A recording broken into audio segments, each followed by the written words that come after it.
Everything he said was true. From the part that I collected his number in the bank, I saw him, the way he looked, the tattoos on his body. I felt he was the best person to get me people, which I discussed with him that I needed people to help me come and collect money from the bank on a Saturday, and he said I should give him small time that he will get them.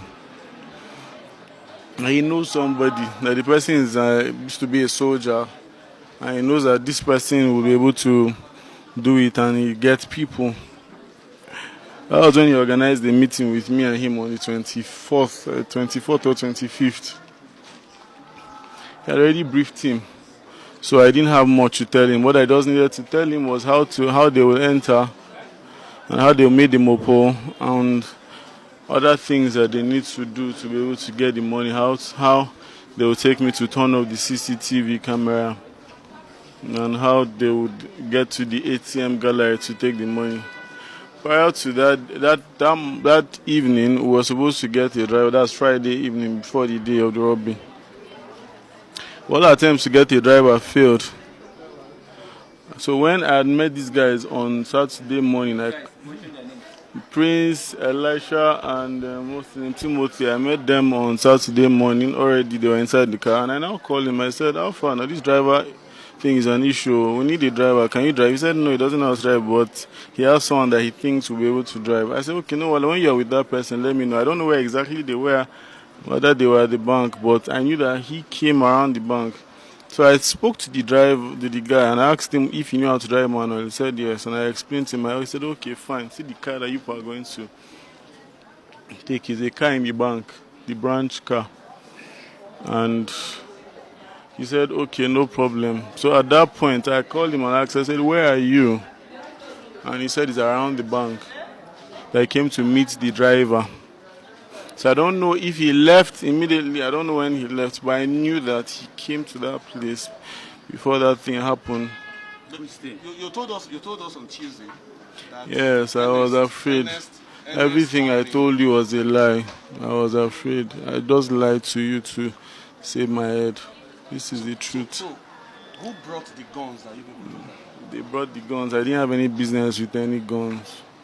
My own role was to show them what and what today they are supposed to provide their weapons. What exactly you wanted them to use for the operation if you have no business with them? They said this guy, when I spoke with him, he said he had a gun. But gun is not that. What he told me specifically is getting a gun is not a problem. Now, Prince. Who apart from you in your organization, in your first is aware of this? Nobody has a hand, I swear before man. Nobody. Why I told him that, why I told Ernest that, was to put fear. What did you tell Ernest? When I told Ernest, listen now, I'm not lying. When I told Ernest that there was someone involved, yes, I did tell him that. Why I told him that, listen now, why I told him that was in case he had plans of getting people to collect the money and run away, so that he will have a mindset that there is someone else involved.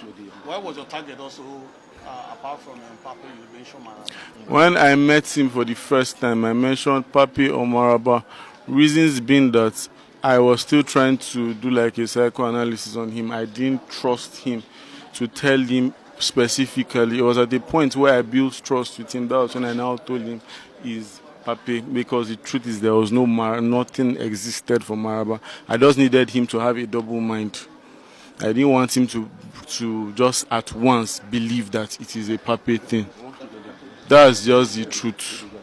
There was no other person. I was the only. Was I there with any Sienna? Did you see any Sienna there? It was a lie.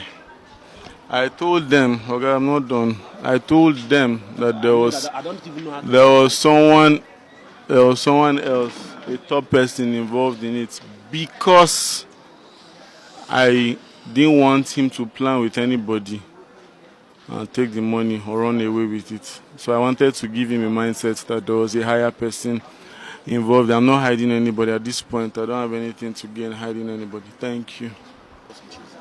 Yes, from what I've heard from Ernest, now he's saying the truth.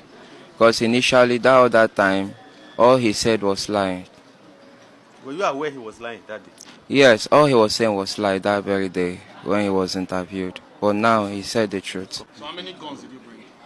That day we had one local made and one cement made on. We brought them together, but I had it.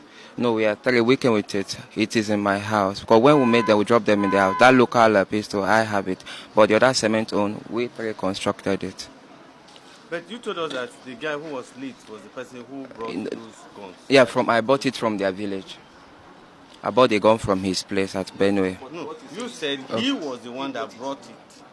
The local pistol gun. No, the guns you use for operations is the guy that was killed that brought it. That's exactly your words that day.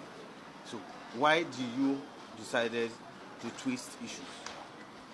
Okay, maybe I will say openly to everybody here, I'm very, very sorry, but that gun, that local gun belonged to me. That local gun we used that day belonged to me. I bought it.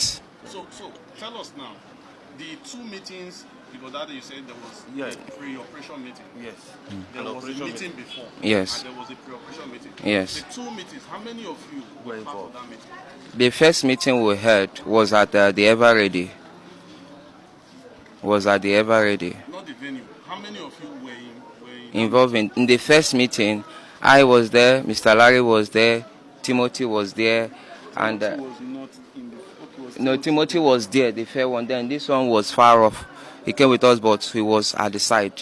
So it was I, Timothy, and Mr. Larry that had the first meeting. Then the final meeting before the operation? The final one, we all sat on a round table, excluded.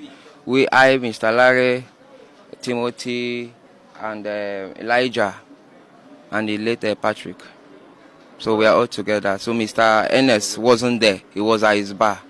No, I was not at work then. Okay, but he wasn't there. What was the role of Ennis in all Yes, the role to me, he connected me to Mr. Larry. And outside that, which I knew very well, when we were inside the vehicle, I had a phone conversation that Mr. Larry was having. Yeah, I believe it was Ernest that I was calling, because when he dropped the call, I asked him, who are you calling? He said that it's Ernest to arrange a taxi driver.